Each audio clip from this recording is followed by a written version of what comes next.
السلام عليكم، كي دايرين؟ لاباس عليكم؟ نتمنى تكونوا لاباس وتكونوا بصحة جيدة وعافية، امين يا رب العالمين.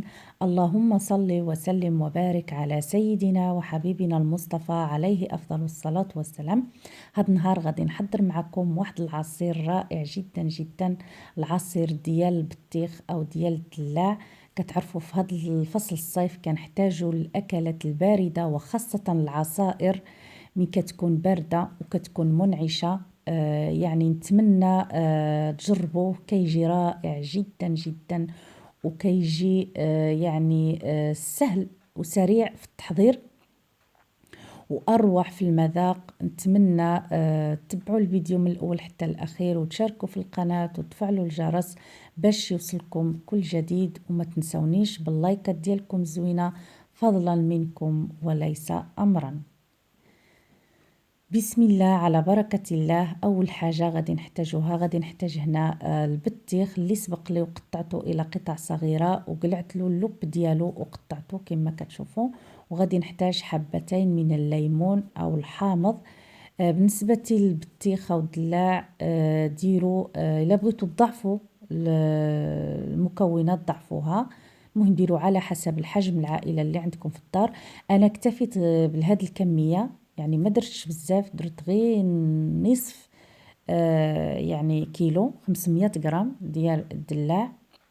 نتوما الا بغيتو ديروا كيلو او 2 كيلو، بغيتو يعني تقطعوا البطيخه كامله تقطعوها الى قطع صغيره وتقلعوا، ضروري تقلعوا لها اللب ديالو. غادي نعصر الليمون كما كتشوفوا في العصاره اللي كتعصر الليمون. انا احتاجيت هنا حبتين من الليمون، يعني اكتفيت بجوج الحبات ديال الليمون. وحتى يعني لا درتو بزاف ديال يعني البطيخ درتو كيلو او 2 كيلو، اكتفيو غير بجوج الحبات ديال الحامض او الليمون. بعد ما عصرتو غادي نكبوه في الكاس كما كتشوفوا.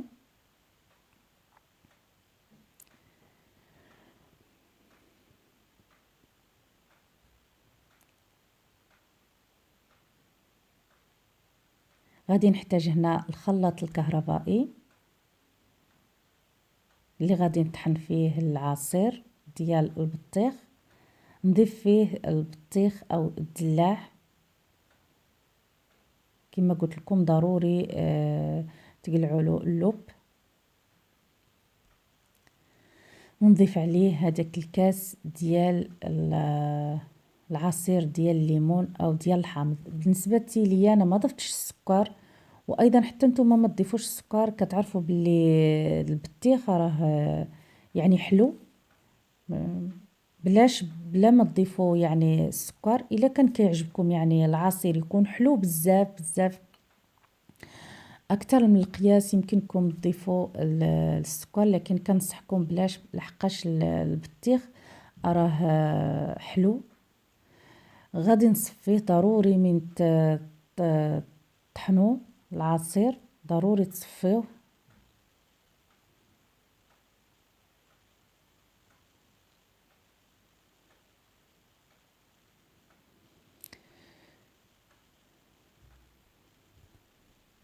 كما كتشوفوا بعد ما صفيته كما قلت لكم ضروري تصفيوه. دابا غادي نكبوه في الاناء او شي قرعه زجاجيه. دابا غادي نخليه في الثلاجه يرتاح مده ساعه او ساعتين، ومن بعد نقدمه لكم. بعد ما خليته ارتاح ليا في الثلاجة مدة ساعة أو ساعتين، ضروري يعني تخدموا العصير ضروري تدخلوه الثلاجة، تخليوه يبرد مزيان مزيان مدة ساعة أو ساعتين. فوقاش ما خليتوه يبرد مزيان يعني كيجي مذاقه أروع أكثر فأكثر. بعد ما خليته ساعة في الثلاجة، خليته ارتاح ليا مدة ساعة. دابا كنقدمه لكم بالصحة والعافية. نتمنى يعجبكم ونتمنى تجربوه، صدقوني كيجي رائع جدا جدا جدا، وكيجي ولا أروع في المذاق. نتمنى هاد الفيديو تشاركوه مع الأصدقاء ديالكم والأحباب ديالكم باش تعم الفائدة على الجميع، وما تنسونيش باللايكات ديالكم الزوينة، وتشاركوا في القناة وتفعلوا الجرس باش يوصلكم كل جديد. شكرا على حسن المتابعة، وإلى اللقاء.